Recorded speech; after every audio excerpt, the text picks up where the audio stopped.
Hey everybody, welcome back to Juju's Journey. Today we're going to talk about 5 ways that I plan on giving back in 2026.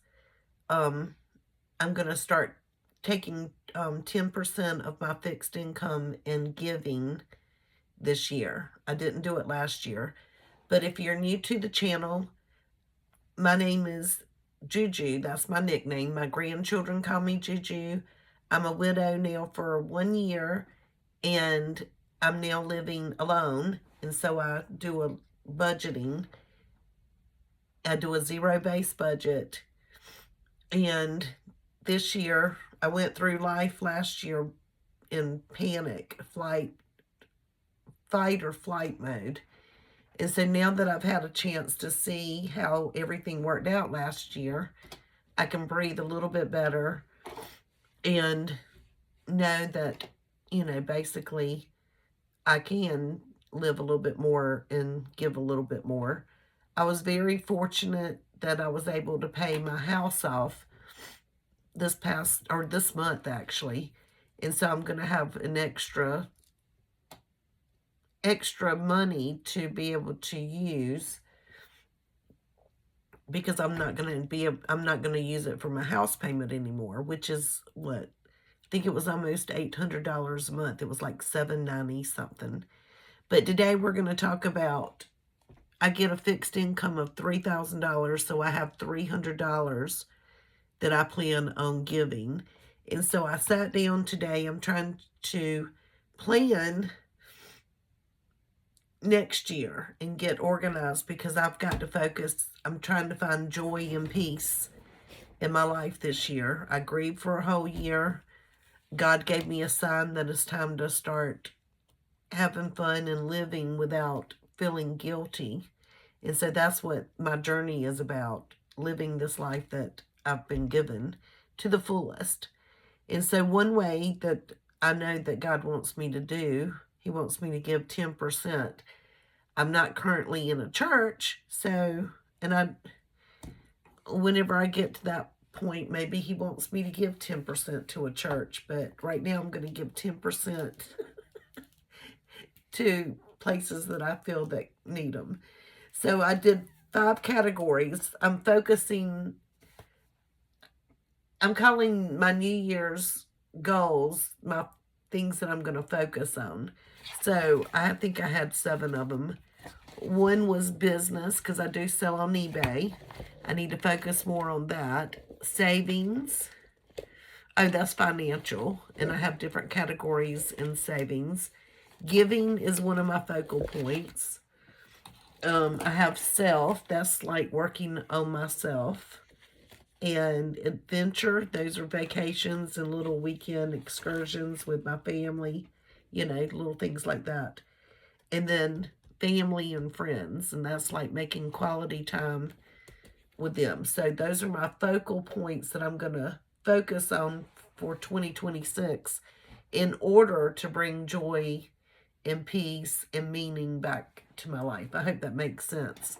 So I've got $300 that I'm going to spend. One category for my giving, I thought organizations, right? And so these organizations that I'm speaking of are more or less like the food bank. We have a soup kitchen. I would like to give money to the fire department because when they put together that bicycle, I found out that they adopted 100 families for Christmas. But I am going to have to, for organizations, it can be slow and steady.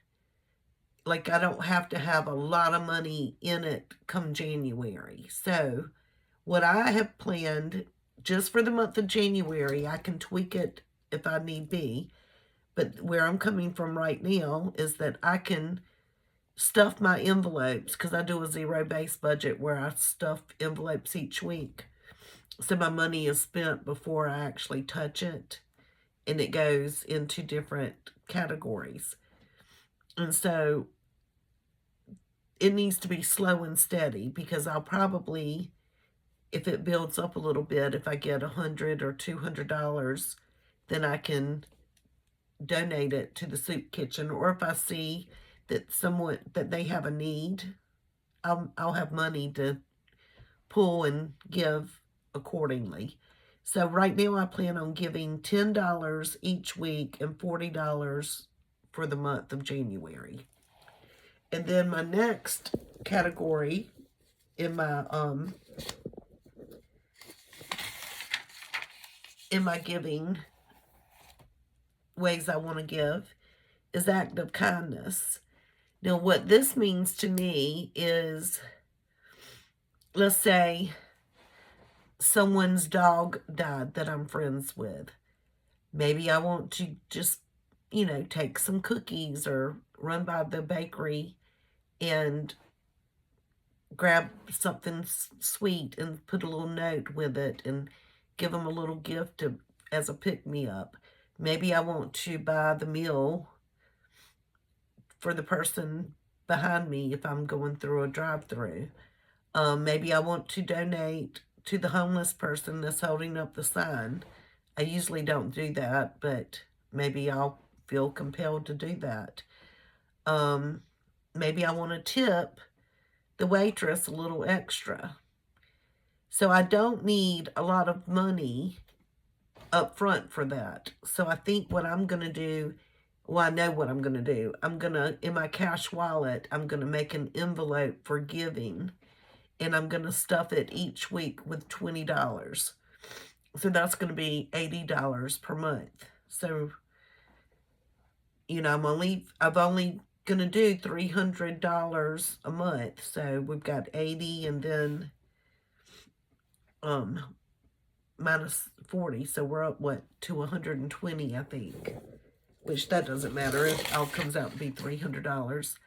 Then this one is one that I really am looking forward to.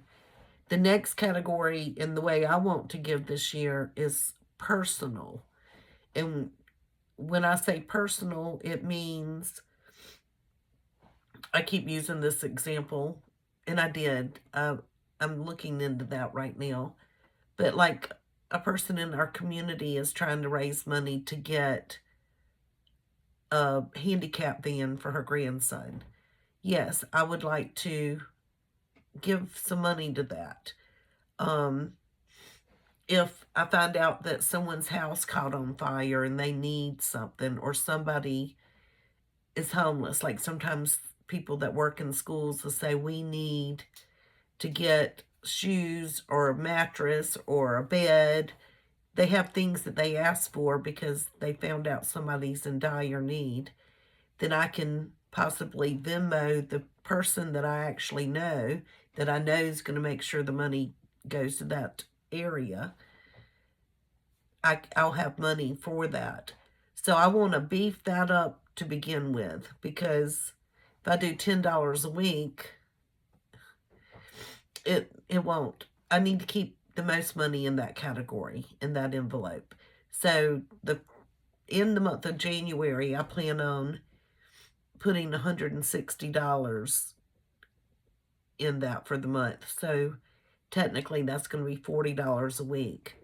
But I'll probably just go ahead and, instead of stuffing weekly, I might just go ahead and jumpstart that one.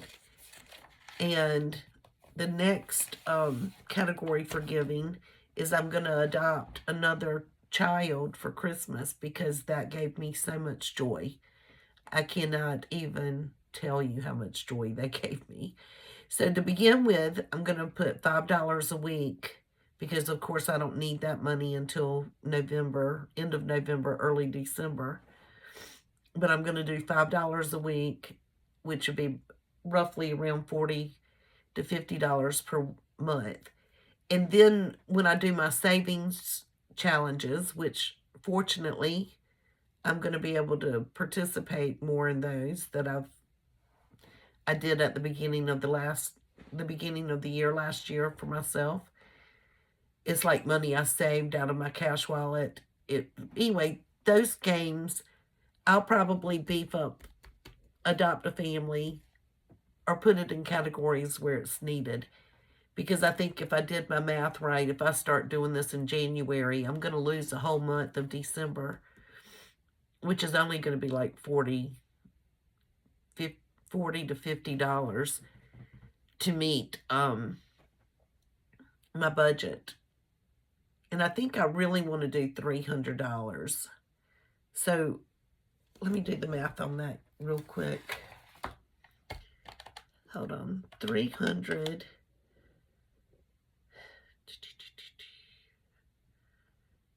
divided by 52. So I really need to put $6 a week in. But I'm not going to do $1 bills in my weekly cash stuffing anymore. So I'll just make up the difference. You know, oh, how do I do that? If I wanted, yeah, that's about $6 a week is what it would take. So I'm pleased with kind of getting these numbers out there. And the fifth way I want to help is volunteering. I don't have anything down for January. I don't know exactly how I want to do this. I don't want to jump in too big. The person moved that I used to help. We used to stuff on Fridays. Well, you would do it Thursday, but we have one school that there's a lot of drug activity in their families, like in that like they go home and they may not have any food to eat because their parents aren't even buying food with the money that they're given by the government.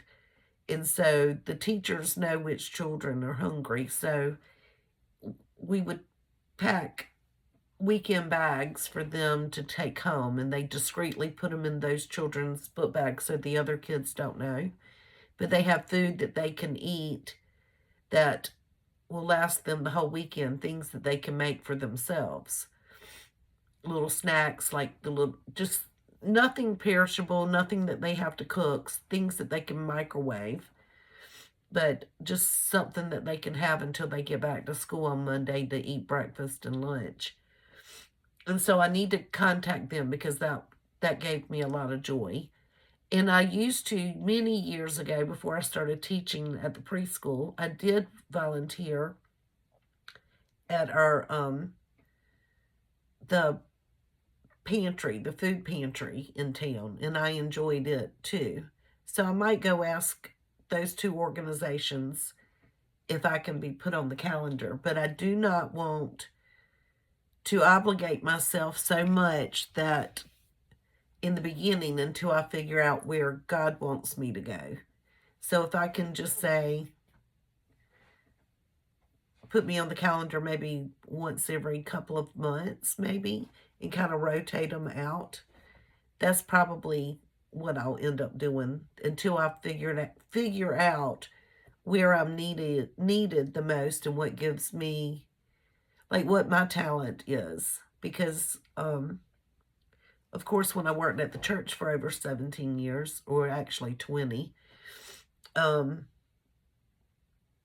were lots of ways to give. Like, we were constantly having cookouts and things like that to raise money for different things. We did foreign missions, we did local missions, we did people that were in crisis. So, there are ways of doing that. And so if I do start visiting a church and one just calls, like, I feel like that's going to be my new church home, then this volunteering may look entirely different. So I don't want to have to disappoint people when I'm just getting my feet back wet. I hope that makes sense, does it?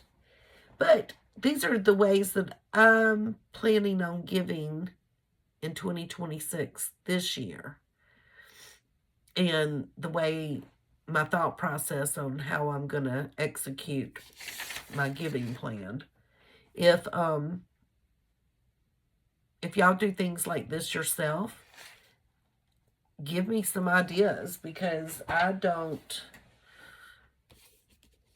normally just given through the church, and I wasn't even that great at giving my whole 10%, I would, of course, tithe each week, but it probably wasn't the full 10% like, we're really asked to do.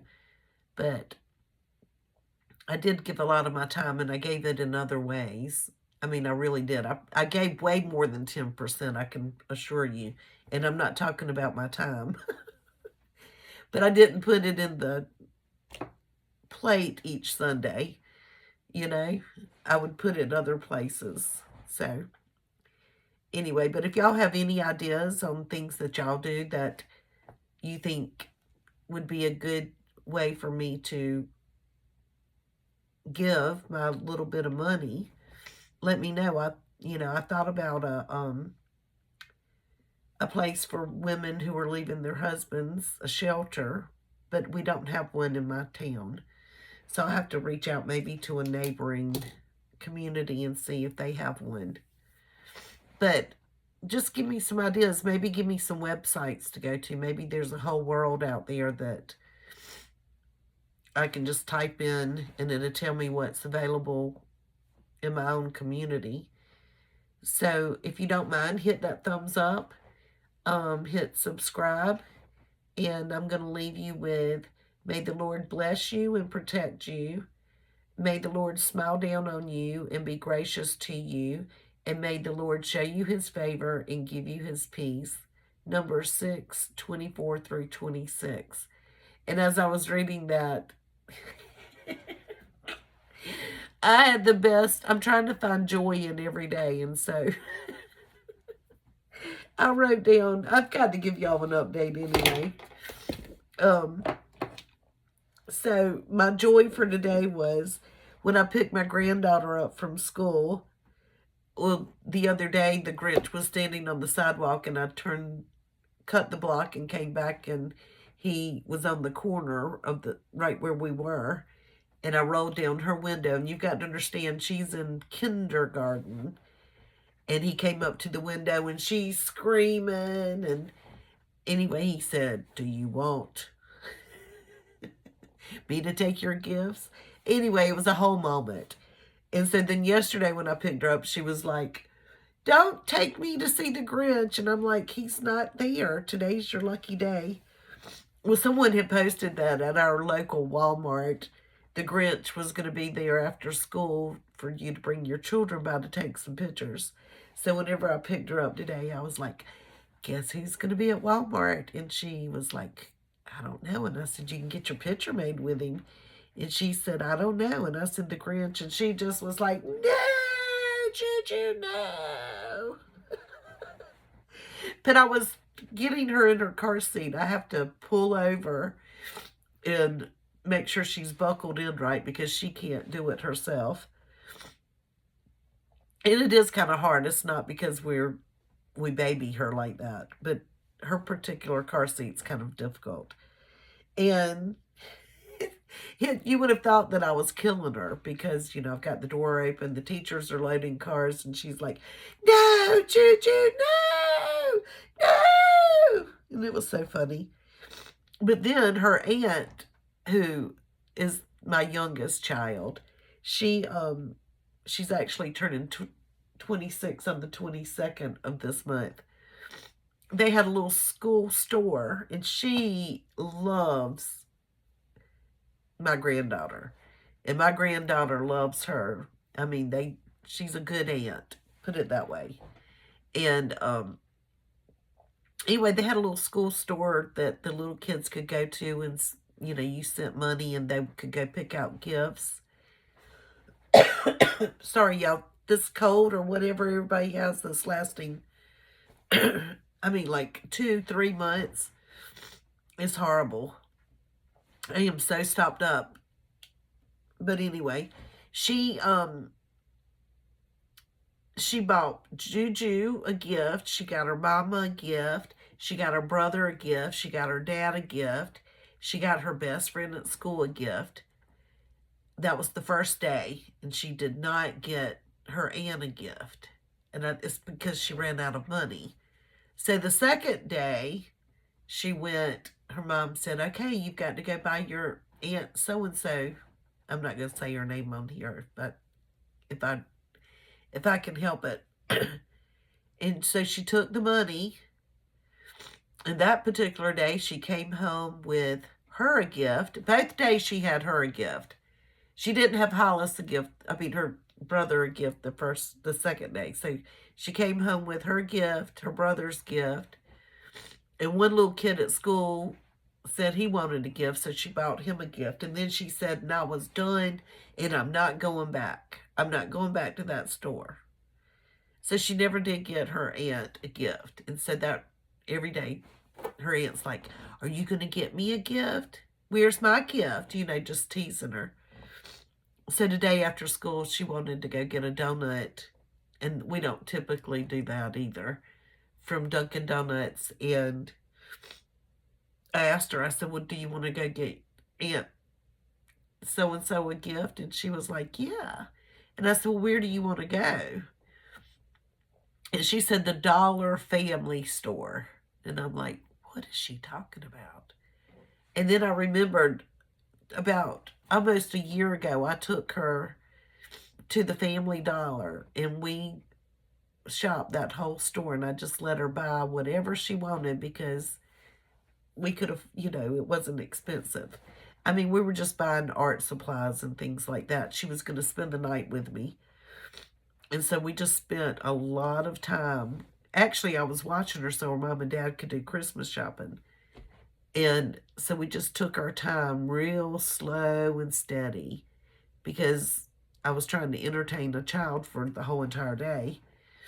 And so we just looked at every single thing in there, and she remembered that's where she wanted to go. And so we went. And I just let her, I said, we're going to look at whatever you want to get your aunt. We'll see. So the first thing she got, she found some bedroom shoes. And I said, well, let's check the size. And they were the right size. And then the second thing, we're in the candle section. Y'all, normally you can find some good smelling candles, but these were not. Whatever section we were in, they were not good smelling candles. Like some of them I would let her smell, and she would even go, ugh, because they were horrible. But she found one. I found one that really smelled okay. But she wanted to get her aunt the one that smells like strawberries. It's a big old candle that smells like strawberries, and it smells like that. Remember getting your kids the makeup and the lip gloss, and it smells like strawberries? That's the scent it smells like. And then as we're walking out, she sees these fake plants. And one of them literally is probably 1.5 feet tall. And it's a twig. I think it's supposed to be an orchid.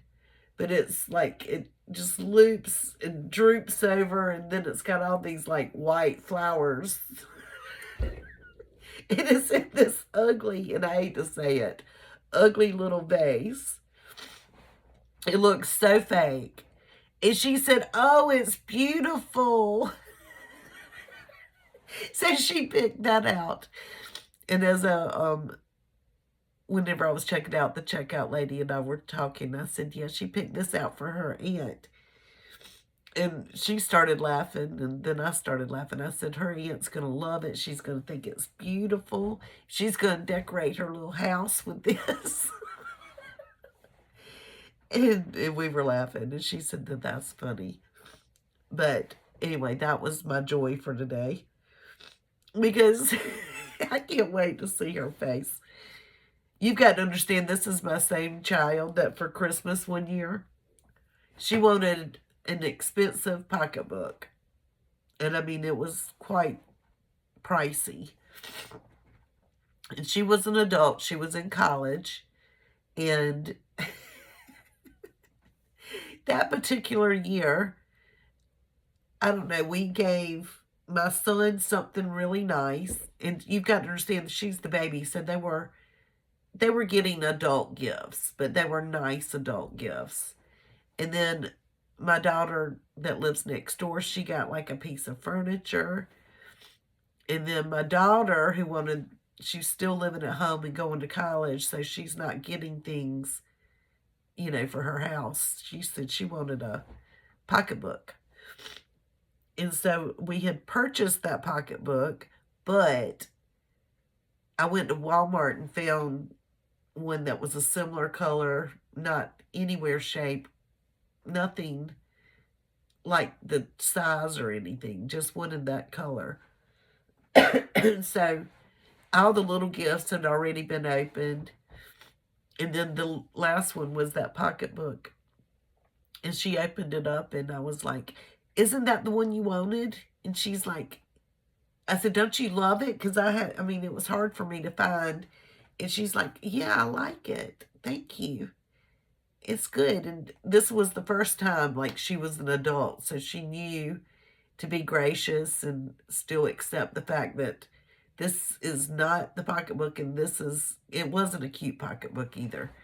And I'm not knocking Walmart because they do have cute pocketbooks. But this one was not one of them.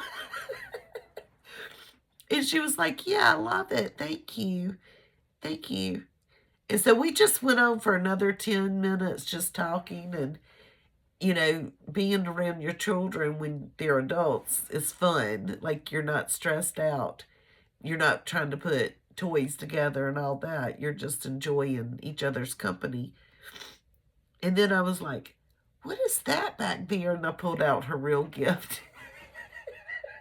And when she opened it, she was like, "Oh my gosh." She goes, "I've been sitting here this whole time thinking, I can't believe I got this piece of shit." And they got all of this nice stuff. Like, why did they do, like, this is horrible. This is the worst Christmas I've had in my whole entire life. Like, they didn't even, like, she was so funny. And then, of course, she was excited. But she handled it good. I will have to I will have to say that. But let me tell you what I've done today. I did make my bed. I can go ahead and check that off. I did come straight upstairs and drink my coffee.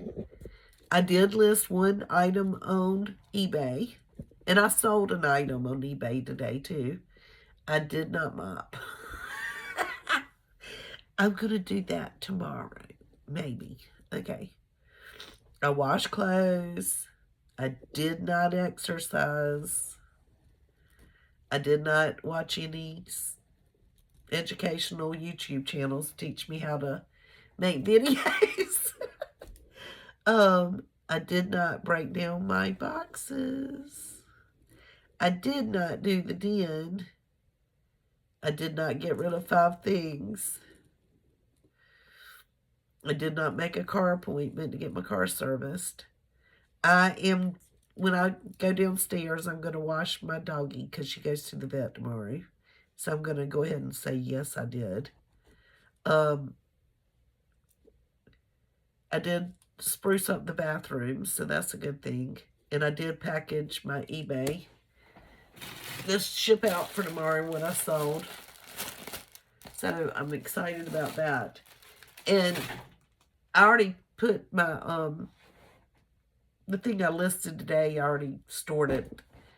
But it's so cute. It's vintage. It's a tan, khaki colored corduroy jumper, you know, like suspenders, like overalls, but it's a dress and it's long. And I listed it. I had a black one and a tan one. And the black one sold, and I don't know why I didn't list this one that same day, but I didn't. So I do have that listed, so I think it should sell pretty fast. And I love it. It's cute, and it brings back memories from the 90s. I was always too short to wear those, but anyway. And it's in impeccable shape, so whoever gets it, they're going to be happy. So my priorities for today is to wash Gabby and to list on eBay. So I did do that. And then for tomorrow, take Gabby to the vet. And then I'll make out my whole list. But I'm not mad about today. I had a great day. And I'm still feeling peaceful. So that's the main thing because this month is hard. I did tear up one time today. But I pulled myself out of it. And I did wake up this morning and say, this is the day that the Lord has made. I will be glad and rejoice in it. And my daughter calls me every morning driving to work. And I said, did you say that this morning? And she said, no. And so I said, okay, let's say it together. And I was like, this is the day that the Lord has made. You know, we were singing. I didn't sing it like that. But, and I said, and if you think like that, then you're going to have a good day. But anyway, y'all have a good night. Subscribe, thumbs up, and leave me a message. I'd like to hear from you. Bye.